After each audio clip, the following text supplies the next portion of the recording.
കൂത്തുപറമ്പ് നഗരത്തിൽ 3 കടകൾക്ക് നേരെ യുവാവിന്റെ പരാക്രമം. മാനസിക വൈകല്യമുള്ള വ്യക്തിയാണ് കടകൾക്ക് നേരെ ആക്രമണം നടത്തിയത്. കൂത്തുപറമ്പ് തലശ്ശേരി റോഡിലുള്ള കടകൾക്ക് നേരെയാണ് യുവാവ് ആക്രമണം നടത്തിയത്. തലശ്ശേരി റോഡിൽ പ്രവർത്തിക്കുന്ന 3 കടകളുടെ മുൻവശത്തെ ഗ്ലാസുകളാണ് തകർത്തത്. രാവിലെ 8ഓടെയാണ് സംഭവം. തലശ്ശേരി റോഡിലെ PK ഷുഹൈബിന്റെ ഉടമസ്ഥതയിലുള്ള യോക്സ് ജെൻസ് റെഡിമെയ്ഡ്, ലിൻഡാസ് ബാറിന് സമീപത്തെ Karama hair cutting salon, good luck boutique എന്നീ സ്ഥാപനങ്ങൾക്ക് നേരെയാണ് ആക്രമണം നടന്നത്. മറ്റൊരു കടയിൽ നിന്നും എടുത്ത തൂമ്പ കൊണ്ടാണ് ഇയാൾ കടകളുടെ ഗ്ലാസ് തകർത്തത്.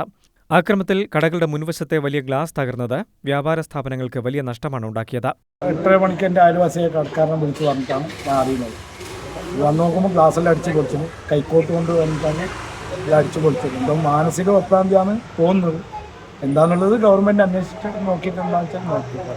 മാനസികാസ്വാസ്ഥ്യമുള്ള കോഴിക്കോട് സ്വദേശിയായ അനുരാജാണ് ആക്രമണം നടത്തിയതെന്ന് പോലീസ് പറഞ്ഞു. ഇയാളുടെ കൈക്ക് മുറിവേറ്റതിനാൽ കൂത്തുപറമ്പ് താലൂക്ക് ആശുപത്രിയിൽ ചികിത്സ നൽകി. News bureau, Koothuparamba.